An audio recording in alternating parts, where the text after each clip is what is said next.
Good morning students. Today's class we are going to continue exercise 3.5 and few problems from exercise 3.6. You can take page number 62 to refer exercise 3.5 and 63 for exercise 3.6. You can refer the questions from the textbook. Okay children?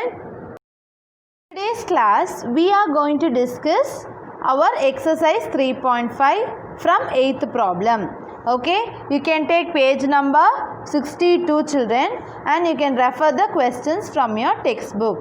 Okay, what is your 8th problem? The sum of two consecutive odd numbers is divisible by 4. Okay, what they are saying? The sum of two consecutive odd number is divisible by 4. Verify this statement with the help of some examples. Okay, we are going to verify the statement with the help of some examples. Okay, actually, what is the last question? Product of 3 consecutive numbers is divisible by 6, right? Likewise, sum of 2 consecutive odd numbers is divisible by 4. Okay, always this is also one of the rule. Okay, you can keep it in your mind. Now shall we take an example and we can solve it and see. Okay, what is the first odd number? 1. What is the next odd number? 3. About 1 and 3 are consecutive odd numbers. So 1 plus 3 is 4, which is divisible by 4. Okay, next 11 plus 13 is a consecutive odd numbers, right? 11 plus 13 is what? 24. Actually 24 is divisible by 4, right? Yes, you can take some other bigger numbers, no problem. 121 plus 123. These two are consecutive odd numbers, right? Yes, shall we add it and see? 121 plus 123. 1 plus 3, 4. 2 plus 2, 4. 1 plus 1, 2. 244, is it? Now shall we divide this 244? 4 times 6 4s are 24, remainder 0, 4 down, 4 1s are 4, 0. So, it is divisible by 4. See, listen children, this is an important statement. Okay, in bigger any competitive exams and all, you should learn this type of properties and go, then only you can easily answer these questions. They will give you next consecutive 2 bigger odd numbers. Okay, big very heavy odd numbers, and they'll ask you whether it is divisible by 4. That time we can't able to add it and you can divide and say it is very impossible. It is very risky task. Okay, for instead of that, if you learn this type of rules and go, then it will be very easy for us to solve this question. Okay, so what is the rule here? The sum of 2 consecutive odd numbers is divisible by 4. Understood? Your 9th question. Okay, what is the 9th question? This is very easy question. Actually children, today what and all I am teaching, you can write it in your textbook itself. Okay, what is the 9th question? In which of the following expressions prime factorization has been done? What is meant by prime factorization actually? I am going to write a composite number as a product of prime numbers. Okay, if it is a product of prime numbers, then that factorization is a prime factorization. If it comes a composite number, then it is not a prime factorization. Okay, so shall we go? We are going to find it. Okay, 24, 2 into 3 into 4. 24 is written as a product of some numbers, but this 4 is actually a composite number, so it is not. Okay, it is not a prime factorization. Okay, it is not a prime factorization children. Okay, because here one composite number has come. Next, 56. 7 into 2 into 2 into 2. How the 56 is written? 7 into 2 into 2 into 2. It is a product of prime numbers. So 56 what they have done? It is a prime factorization. Yes, because they have used only the prime numbers. Okay, just keep it in your mind, children. It is a prime factorization because they have used the prime numbers. Okay, next. What is the next number? 70. 2 into 5 into 7. How the 70 has written? 2 into 5 into 7. What? Everything is it a prime number? Yes, 2 is a prime number, 5 is a prime number, 7 is a prime number. So, it is a prime factorization. Okay, it is a prime factorization, children. Okay. Next, 54. 2 into 3 into 9. Whether 9 is a prime number? No. So, this is not a prime factorization. Just we are going to find a composite number whether it is written as a product of prime numbers. If it is written as product of prime number, then it is a prime factorization. If it is not a product of prime factors, then it is not a prime factorization. That is the only difference. So here what and all it is a prime factorization. B and C are the prime factorization used here. Understood? Next is your 10th question. What is the 10th question? Determine if 25,110 is determine if 25,110 is divisible by 45. We want to check whether this number is divisible by 45. What is the hint they have given? 5 and 9 are co-prime numbers. The hint what they have given is 5 and 9 are co-prime numbers. Test the divisible of a number by 5 and 9. That's all. You just test this divisibility by 5 and 9. Why? Why they are saying like that? Do you remember the rule? Divisibility rules. If a number is divisible by 2 co-prime numbers, then that number is divisible by product also. You can turn the page and see that rule, children. You can turn that page. Yes, what is the rule, children? If a number is divisible by 2 co-prime numbers, if the number is divisible by 2 co-prime numbers, then it is also divisible by its product. Okay, if you multiply these 2 co-prime number, you will get one answer, no? It is divisible by that answer also.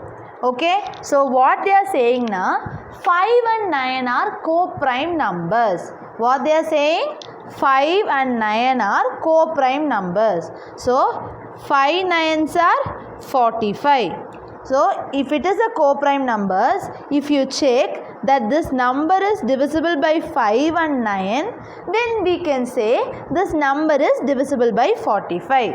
You don't want to divide this number by 45 because it is very biggest task and you should know the 45th table. It is very biggest task, right? So, what you are doing is very simple thing. If you find whether this number is divisible by 5 and 9, then it is divisible by 45. It can be easily done. Okay, now shall we do? Okay, what number it is? 25,110. So, first what you are going to do? The divisibility test by 5. What is the divisibility rule for 5? You should see the last digit. Whether last digit is 0 or 5, then it is divisible by 5. Yes, it is divisible by 5 because the last digit is 0. Next, what is the divisibility test for this 9?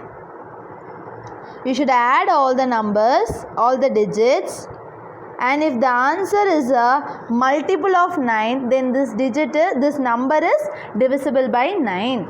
2 plus 5, 7. 7 plus 1, 8. 8 plus 1, 9. 9 plus 0, 9. It is a multiple of 9. Therefore, 25,110 is divisible by 9. Yes, it is divisible by 5 also. It is divisible by 9 also. Therefore, 25,110 is divisible by 45. By what rule? If a number is divisible by two co-prime numbers, then it is divisible by its product also. Understood this rule? Based upon the rules, you can solve many competitive exam problems. Okay, children? Next is your 11th question. What is the 11th question, children? 18 is divisible by both 2 and 3. Okay, what they are saying? 18 is divisible by 2 and 3. Okay, it is also divisible by 2 into 3, 6. Yes, it is also divisible by 6. Yes, why? Because if 2 and 3 are co-prime numbers, right? 2 and 3 are co-prime numbers. So, if a number is divisible by 2 co-prime numbers, then it is also divisible by its product. Yes. So, 18 is divisible by 2 and 3. It is also divisible by 6. Similarly, a number is divisible by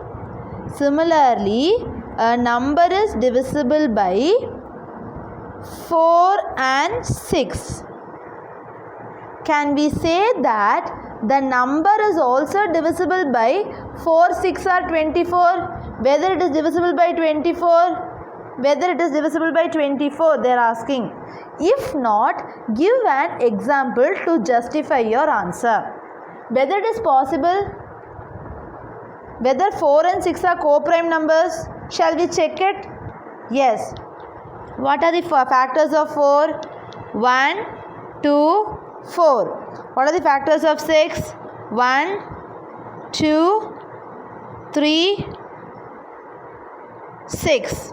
Is it? What are the factors? Common factors of 4 and 6? 1, 2. So, 4 and 6 are not co-prime. Okay, 4 and 6 are not co-prime. So if a number is divisible by 4 and 6, it need not be divisible by 24. It will not be divisible by 24 because these two are not co-prime. Okay, since these two are co-prime, it multiple also is divisible by this number. Since it is not co-prime, this number is not divisible by 24. Can you give me an example? Simple example, the number 12.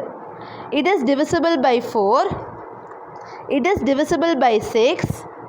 6 4s are 24. But it is not divisible by 24. Yes, it is divisible by 4, it is divisible by 6, but it is not divisible by 24.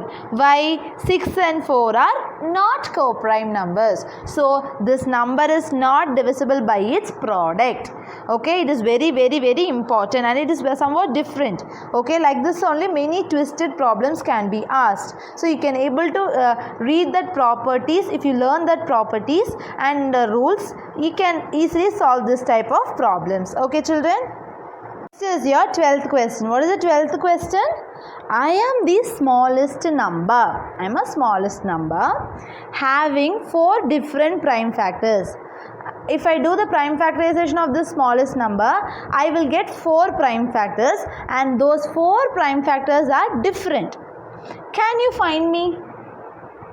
Actually, this is somewhat difficult to find. Okay, I will say what is that number. Okay, 210. Okay, this is actually a smallest number. More than this it is very bigger numbers will be there, but they have asked you about the smaller number, and this is the first number where the prime factors are different. Okay, so shall I do the prime factorization now? Now in 2 table, 2 ones are 2, then 0 5, because 1 10 I have to include, both also I have to include, so inserting 1 0, 2 5s are 10. Then in 5th table, 5 2s are 10, 5 1s are 5. Then in 3rd table, 3 7s are 21. 7th table, 7 1s are 7. So what are the prime factors of 210? 2 into 5 into 3 into 7. So all these prime factors are different, right? Yes, that is what the question. So I am the smallest number. So 210 is the smallest number. So what is the smallest number? 210 is the number. Okay, 210 is our number having 4 different prime factors. We have 4 different prime factors. So that is what we have found out. Okay, understood children? Next, we are going to discuss about the exercise 3.6. Okay, you can take page number 63 children and you can refer the exercise problem. While teaching the exercise problem itself, you can able to understand what is the HCF. HCF means what? Highest common factor. HCF means what? Highest common factor. Why we are finding the HCF? Why we can't be find lowest common factor? Yes, there is a rule. Okay, why? Because actually factors are finite, right? It has a starting point as well as ending point also. And common factor also have that rule. It has starting as well as ending point. So in that itself we can find the highest value, right? Lowest is nothing but first common factor. Highest is the last common factor, right? So in that you can easily find the highest common factor. That is why we have given HCF. Okay, so 18, 14, 8. Okay, what we are going to find here? HCF. Actually HCF is nothing but product of the common prime factors. Okay, what is the HCF? Product of common prime factors. So what you are doing is HCF, while you are finding, you should do the prime factorization of this number separately. 18 separately, 48 separately, you should do the prime factorization. Okay, what you should do while doing the HCF? You should do separately. 18 separately, 48 separately. Now shall we do it? Yes. 2 table. 9 2s are 18. Then 3 3s are 9. 3 1s are 3. Next in 2 table. 2 2s are 4. 4 2s are 8. Then 2 table. 2 1s are 2. 2 2s are 4. 2 table. 2 6 are 12. 2 3s are 6. 3 1s are 3. Okay. Now what you are going to write? Next. Prime factors of 18 is equal to, how you will write the prime factors? 2 into 3 into 3. 2 into 3 into 3 only, no? 18. Next. Prime factors of 48. How you will write? 2 into 2 into 2 into 2 into 3. 4 2s are there, so I wrote 4 2 into 3. In that, what you are going to do is, you are going to circle, take a pencil and you can circle the common factors. 2 is common, then 3 is common. You can circle this and this 3, no problem. 2 is common and 3 is common. Okay, now what you are doing is HCF of 18 and 48 equal to 2 into 3. You are going to multiply this common prime factor. 2 into 3, 6. So 6 is your HCF. Understood? HCF, how you will find? You take this number separately and do the prime factorization, and I will take this number separately and do the prime factorization. Then I will circle the common factors, which is equal to 6. And then I will multiply these two common factors and I will write 6.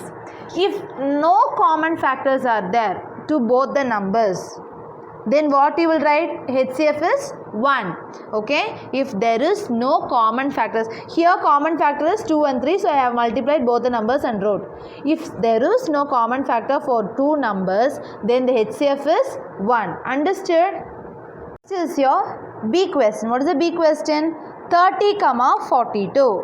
What we should do? You should do the HCF. HCF, how you will do it separately. You do the prime factorization separately. Next, it comes in fifth table. 5 6 are 30. Then in third table, 3 2s are 6. Then 2 1s are 2. 5 6 are 30. 3 2s are 6. 2 1s are 2. Then in 2 table, 2 2s are 4. 2 1s are 2. Then in third table, 3 7s are 21. In seventh table, 7 1s are 7. Okay, what is the prime factors of 30, 5 into 3 into 2, 5 into 3 into 2. Next, prime factors of 42 is 2 into 3 into 7. Is it 2 into 3 into 7? Can we circle this common factors of common prime factors? 3, 2. Okay. So what are the common factors? 2 and 3. So how we will write the HCF? HCF of 30, 42 is 2 into 3, 6. 2 3s are 6. Understood how to find the prime factor, HCF highest common factor? Just multiplying the common factors of both the values. Easy, very easy problem. Okay children? See question 18, 60. Okay, what you are going to do? I am going to do the prime factorization of 18 separately and 60 separately. 18, 2 table, 9 2s are 18. Then third table, 3 3s are 9. 3 1s are 3. Next, in fifth table, 5 1s are 5. Remainder 1, 0 will become 10. 5 2s are 10. Okay, next, in 2 table, 2 6 are 12. In third table, 3 2s are 6. 2 1s are 2. Okay. Now shall we write the prime factors? Prime factors of 18 are 2 into 3 into 3. 2 into 3 into 3. Next, prime factors of 60 are 5 into 2 into 3 into 2. Is it? 5 into 2 into 3 into 2. 3 one time, 2 one time. That's all. Okay. Is there any other common factor? No. HCF of 18, 60 are 2 into 3 is 6. Okay. 2 3s are 6. Understood? Today's class I have discussed exercise 3.5. The things what all I have discussed in exercise 3.5, you can write it in your textbook itself. Okay children? Then I have given an introduction about highest common factors and I have solved few problems, which means 3 problems I have solved. I hope you all understood children. Thank you.